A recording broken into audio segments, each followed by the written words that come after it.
holistically referring to the collection of vast and various chiefdoms spread throughout the Georgia River valleys may not be entirely appropriate, but it is how the early colonists of the region came to know this set of natives.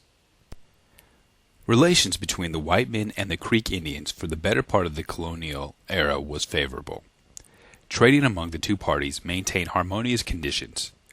Regardless, these associations were not destined to live past America's independence. The citizens of Georgia had an unquenchable yearning for more and more land. This hunger soon sought to consume the land occupied by the Creek Indians. Not wanting to submit their land without a fight, the Creek Indians rebelled against those who encroached upon the places they considered home.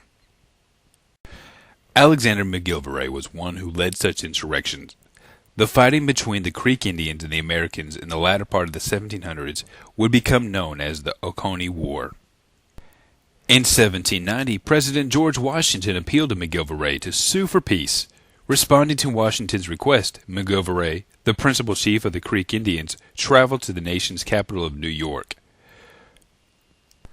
What resulted of this meeting would be McGillivray signing the Treaty of New York that stipulated the following.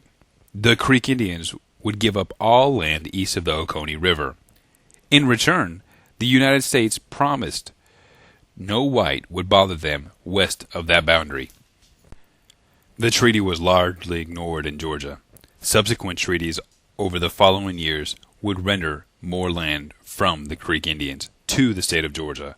This continuing loss of land coincided with various wars with the white people.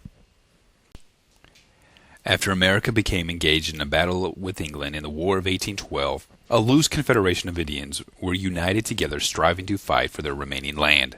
These Red Sticks, as they would become known, for their desire to war against those who oppressed them, would eventually side with the British in order to fight against the Americans. Not necessarily remaining loyal to America, but those Indians pursuing a course of peace and opposing war were known as White Sticks. Following this battle, the Indians lost more than 22 million acres. As more and more land was ceded to the United States, the Creek began to disband. Some factions would eventually end up making their own treaties without considering the rest of the Indians. Considerably, this did not please many of those who were supposed to be reflected in these unjust treaties. In 1825, a Creek chief by the name of William McIntosh agreed to his own treaty with the Georgia government that would give up the remaining land held by the Creek Indians. Accordingly, many of the Creek were not pleased with this treaty. A few disgruntled Creek Indians would collaborate revenge against McIntosh by burning him to death in his own home. Regardless, the Creek Indians in Georgia were no more.